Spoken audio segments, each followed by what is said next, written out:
Well, hello, everybody. This is Dr. Troy Digwitz of the Commit and Go podcast, where we encourage you to make big commitments, take big action, and create big-ass results in your life and business. Today's topic is this. It's going to be cold. You still want to go? So this past Labor Day weekend, 2019, it was dreary, man. Like Friday, Saturday, Sunday, especially Friday, Saturday, there's like rain and like mist and fog and like cool temperatures and you name it. It was just not what you expect for Labor Day weekend, especially in the Midwest and especially at the Lake of the Ozarks. And one particular day, my son Wyatt, it was actually Saturday. We didn't get to go on Friday, but on Saturday, Wyatt says to me like, hey, I want to go jet ski, Daddy. I want to go jet ski. And on Friday, I said no, and luckily I did because we got some torrential downpours, and it really wasn't a good move. But then I even heard myself. I was like, God, I can't believe I said no. Like, I really want to go. Like, this is an opportunity for us to connect. He wants to go on the jet ski. We really need to go. And I said no, and then it would end up raining. And it's like, okay, well, that was a good decision because you don't want to be on the water on a jet ski when it's pouring rain. And then all of a sudden, Saturday rolls along, and in my head, I'm hearing myself say, and what I'm thinking is like, damn, it's going to be cold. And folks, I do not like to be cold. I don't know many people that do. And so in my head, I'm like, oh, I don't want to go, but I really want to go. I really want to go because I love sitting on that jet ski with my son in front of me that I've done for 4 years now, since he's about probably 3 or 4 years old. So he's 8 now, so 4 or 5 years. And I love having him in front of me. And years ago, he was putting his feet on top of my feet, and now his feet just go next to mine, and his hands on top of my hands, and now he's steering the jet ski. And it's just like, it's a moment that I go, okay, well, we're at the end of the summer here, and even when we come back in October, you're probably not going to be going jet skiing. Like, I really want this moment. So let me see. Am I willing to risk being cold to have that moment with my son? And totally. And he says, Daddy, can we go on the jet ski? And absolutely, let's go. And so we go out and we hop on the jet ski. And as we go, it is cold. We're wearing sweatshirts and it's very foggy. You can barely see across the lake. So obviously we need to be safe and kind of stay close to home instead of like going out and exploring like we typically do. And we end up having a blast. And Grandma and Papa come over there to watch at a place called The Point.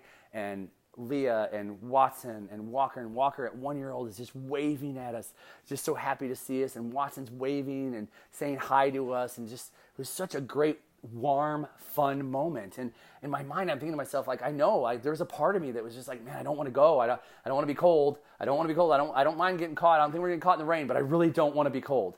And yet the other side of it was there's a bigger, deeper desire, and the deeper desire was just to go spend time with him, to be on the water with him, to let him feel that power and drive and learn to respect the water and learn how to drive even better than what he's been able to accomplish. In his short life, he's been able to accomplish so much in how he drives it. And when I think about this, like this whole picture, and I look at our lives, it's like, how many times do we shy away from something? A loved one wants to do something with us, and we come up with some excuse, and that's all it would have been. Like, it would have just been an excuse. Like, buddy, I don't want to get cold. I've said it before, and I've heard it before, and I realized it was a missed opportunity. Like, shit, I can't believe I did that. I said no because I'm going to be cold, but who gives a shit if I'm cold? I'd rather go and go on the jet ski with him and play and connect and have that moment that we'll look back on when he's 18 and say, oh my gosh, remember the time when you were 8? And we went on the jet ski and it was super cold out. We wore sweatshirts and we were like driving along the place, and Grandma was like, no, you shouldn't be driving like that. And she's shaking her head and waving her finger because Grandma just doesn't like when the boys are, like daredevils like that. And like, we'll remember that moment, and I would have missed the moment if I would have let being cold get in the way. And it's such a crazy ass story. Like, guess what? When you're cold, you have an opportunity to warm up. And then the same thing would happen later the next day, when the next day the sun would finally start to come out about 4 o'clock in the afternoon, and we're at the pool, and it's cold at the pool. And I'm sitting in my chair, and the boys are in the water, and they're telling me how cold it is, but nobody asked me to go in. So like in my mind, I mean, I'm the guy, man. I'm the dad who's getting in the water. It's what I do. But I'm sitting there, and in my mind, I'm like, I hope they don't ask me to go in. Okay, keep playing with your friends. This will be cool. They're not going to ask me to come in. And then finally Watson comes over and says, Daddy, I want you to play with me. And it's that cute little kid voice, right? Like, Daddy, I want you to play with me. I'm like, oh, shit, here we go. All right, buddy, I'll get in the water with you. And I jump in the water, and it is freezing cold. But yet again, here I am, and I'm going, but who cares? Like, I was going to let the water be an obstacle from getting in the way of a connection with my son. And he would get out of the water 5 minutes later. I'm like, dude, you did that just so I would get cold too. And he's laughing and having fun. And we got out, and then we got back in. We went back and forth, and it was just a game. But how many times in our lives do we let the cold stop us from just going and having fun and connecting. And, cold is just a metaphor. Hopefully you get that. Like, there's a story that you create in your mind, and you know it's wrong. Innately, you know it's wrong. I should not stay stuck on this story. I need to just go connect and be with my kid and enjoy this time in this moment. And maybe it's with a significant other. Maybe it's with other family members. Maybe it's, I don't know. Maybe it's even your own team at work. Where in your life is it that you have these opportunities of connection and you're actually making up a story and you're giving yourself reason not to go do it?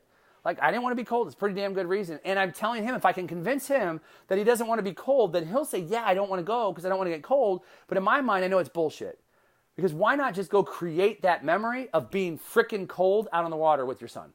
Why not create the memory of going and jumping in the pool and being cold with your son? Why not just create the memory? And if you both get cold and decide you're done, then you go dry off. End of story. So there's something that someone in your life, a loved one, has wanted to do with you, or that you've wanted to do with them, but you've allowed a story to stop you from doing that level of connection.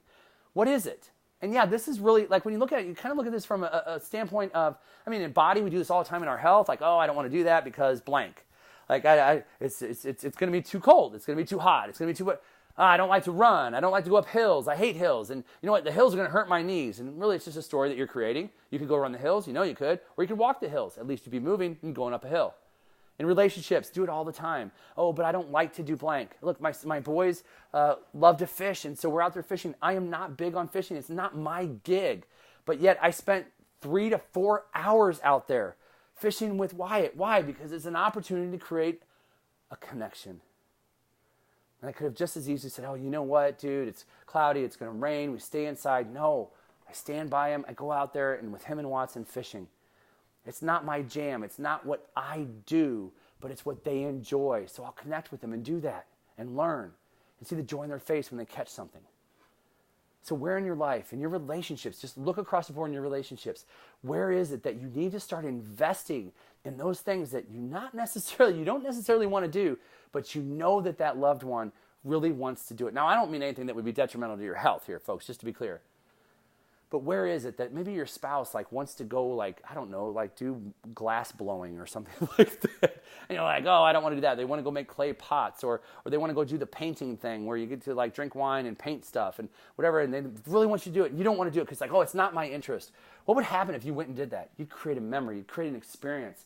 You'd create a connection. Think about that. Memory, experience, connection. Memory, experience, connection. Think about that. The next time you have to make a decision with a spouse or significant other that wants to do something with you, a child that wants to do something with you, you create a memory, an experience, and a connection. That is worth it tenfold. And you create enough of those and you start to see your relationships soar. And that's my challenge for you here today is just take a look at where in your life, in your relationships, do you need to be more open to the experiences of what somebody else wants to do? Where you've been making excuses not to do something, that you actually get rid of the excuses and you start diving in 100% to be completely engaged in that relationship. Again, nothing detrimental to your health, but something that could really draw memories, experiences, and connection. That's all I've got for you here today, folks. I am Dr. Troy Duquesne. If you haven't already, head on over to iTunes, Google Play, or Stitcher. Make sure you rate, review, and or subscribe to this podcast. And as always, head on over to commitandgo.com where you'll find out more about myself and the programs that I offer. And I would love it if you would email me, Dr. Troy, DRTROY, at commitandgo.com. Hear anything you have in terms of questions, successes, or anything I can do to support you on this journey called life. That's all I've got for you here today. I am Dr. Troy Duquesne. This has been the Commit and Go podcast, where we encourage you to make big commitments, take big action, and create big-ass results in your life and business. We'll hear you next time. Bye-bye.